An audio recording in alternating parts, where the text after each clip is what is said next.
All right, we're entering into the next segment of this unit. Now we've learned all the cost curves, we understand what those things are, and we're now going to do to try to figure out how many units a firm should produce to maximize their profits.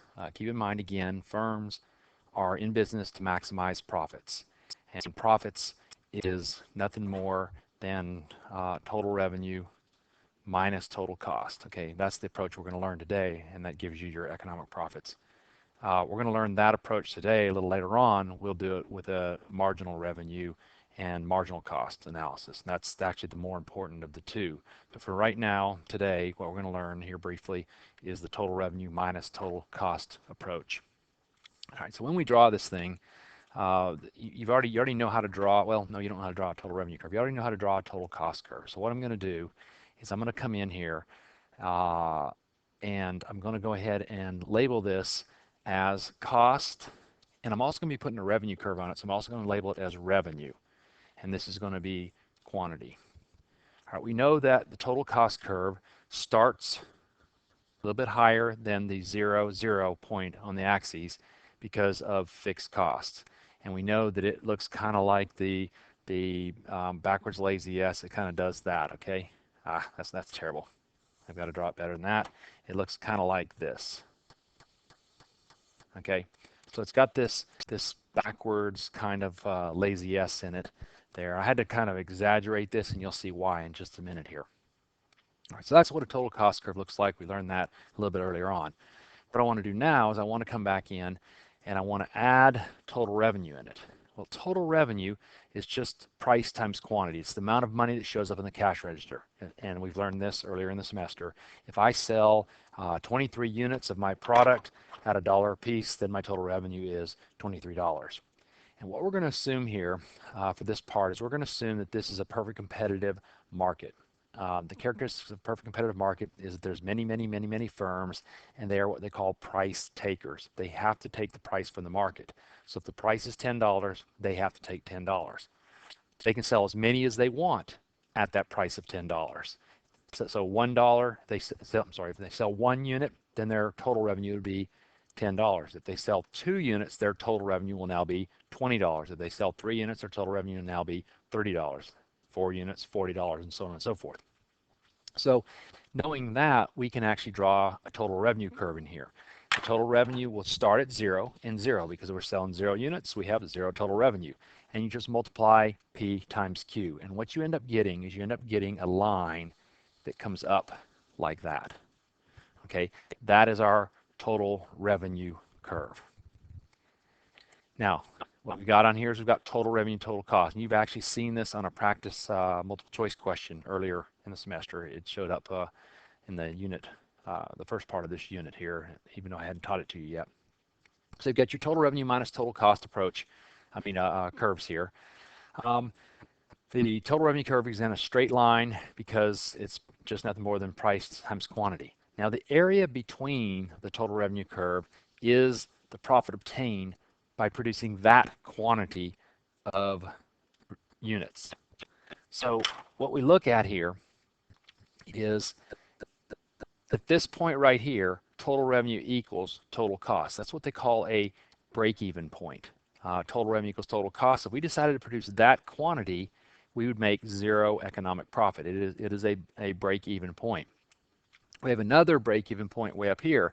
Because you have a law of diminishing marginal returns, that total cost curve starts to skyrocket, somewhere in this area right here. That total revenue curve starts to really go up. And so eventually the total cost curve will cross back over the total revenue curve. Now, with the total revenue minus total cost approach, you simply look at this and you try to find the distance where the point where the total revenue minus total cost is the greatest distance. So somewhere right in maybe here. From there to there, that's the greatest vertical distance. And that, given total revenue minus total cost approach, is the quantity that they want to produce at. And that's it. It really is that simple. Now, this works for and the break-even points I talked about a little bit earlier on. The first break-even point here is because of you're just not producing enough. Okay, right here, you're just not producing enough, and therefore you're not maximizing those returns that you're getting by hiring additional workers. But eventually you hire too many workers, a lot of diminishing marginal returns kicks in, and you get that second break-even point there. All right, so firms always need to make these decisions. Okay, question number one is should I produce? Well, if they can maximize profits or minimize loss, they produce. And you're going to hear me say that over and over again this morning, this semester, that they want to either maximize their profits or minimize their losses. And you'll find out what that means in just a minute. The second thing they got to ask is, if I'm going to produce, how many units should I produce? So always ask yourself, should you produce? And if so, then how many units should you produce? So if we take a look at this, this is a total revenue minus total cost chart here. First column is total product. We think of this as just quantity.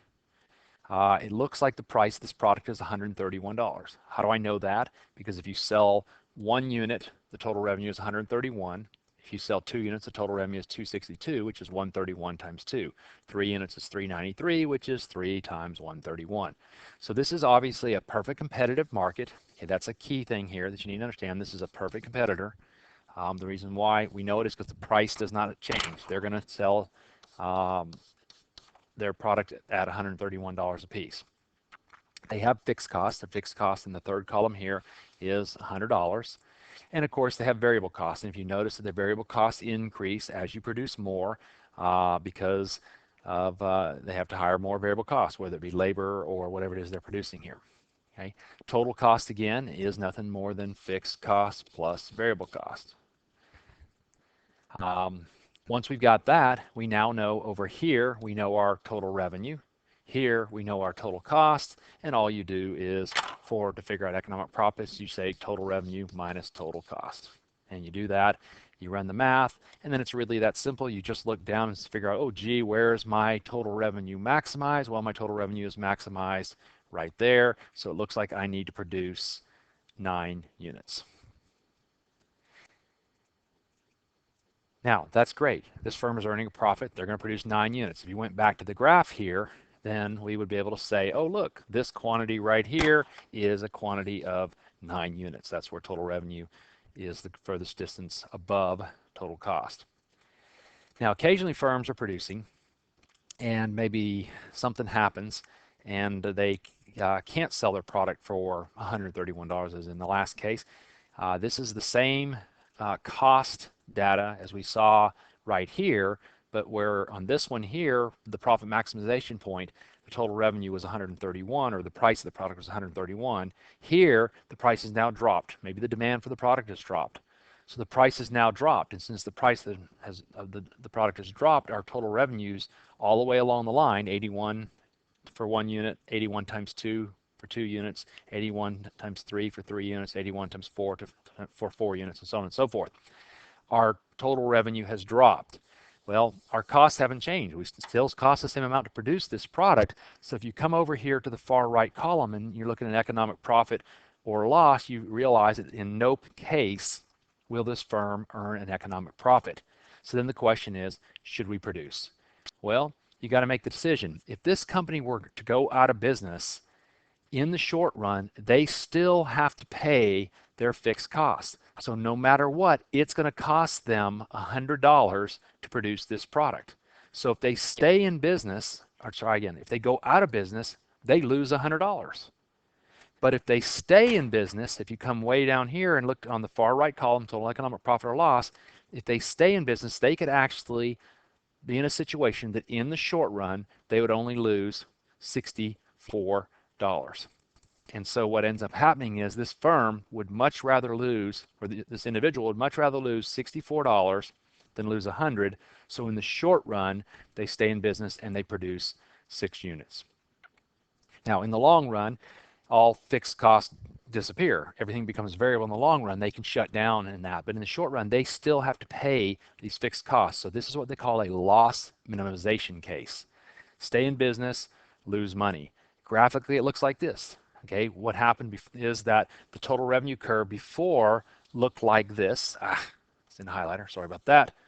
The total revenue curve before looked like this. So that total revenue here was greater than total cost, so they would stay in business. But then something happened, the price of the product dropped, and the total revenue curve shifted down. Now, since the total revenue curve is shifted down, we now have to worry about variable cost. So we've got our variable cost curve here now, which, as you know, is just the mirror image of the total cost curve. It just starts at 0 because you take out fixed costs. As long as and we're about to see this in just a minute, as long as the total revenue curve here is greater than the variable cost curves, you stay in business. Okay. The reason being is the distance, because the distance between the total cost minus the variable cost is the fixed cost.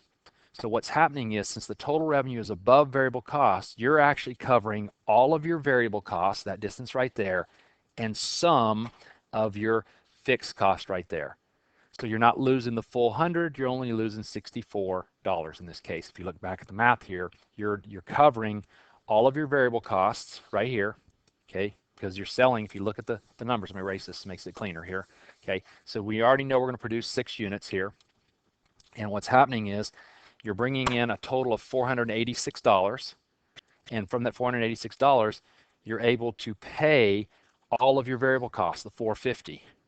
So your total revenue is 486. Come on, 86. Your variable costs are 450. Okay, so that $36 is the fixed cost that you're able to pay. Now, you're still losing $64 here because you're only able to pay 36 of your fixed costs. But it's better than losing all 100 of your fixed costs. So that distance right in here, this vertical distance right here, there is that $36 that you're paying there. Okay, and then the distance between, let me get a different color here, the distance between the total revenue and the total cost is your economic loss right there. Okay, so that is what we call a loss minimization case. Stay in business, lose as little money as you can. So what if this company, and this is explained right here, should they produce, so on and so forth, okay?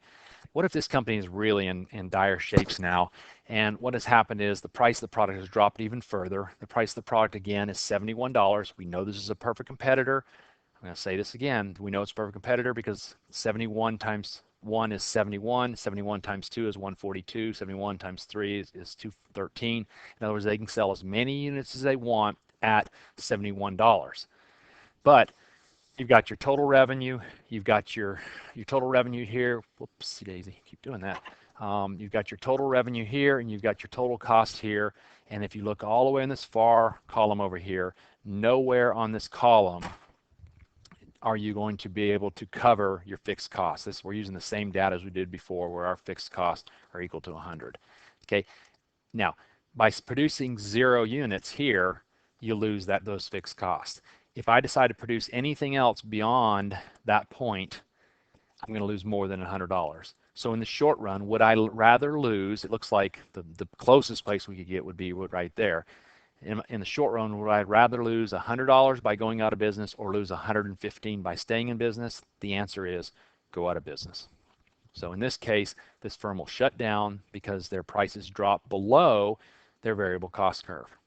In this case, this firm, if they produce anywhere at all, they're going to lose money, so they would be best to shut down. And this is what we call a shutdown case.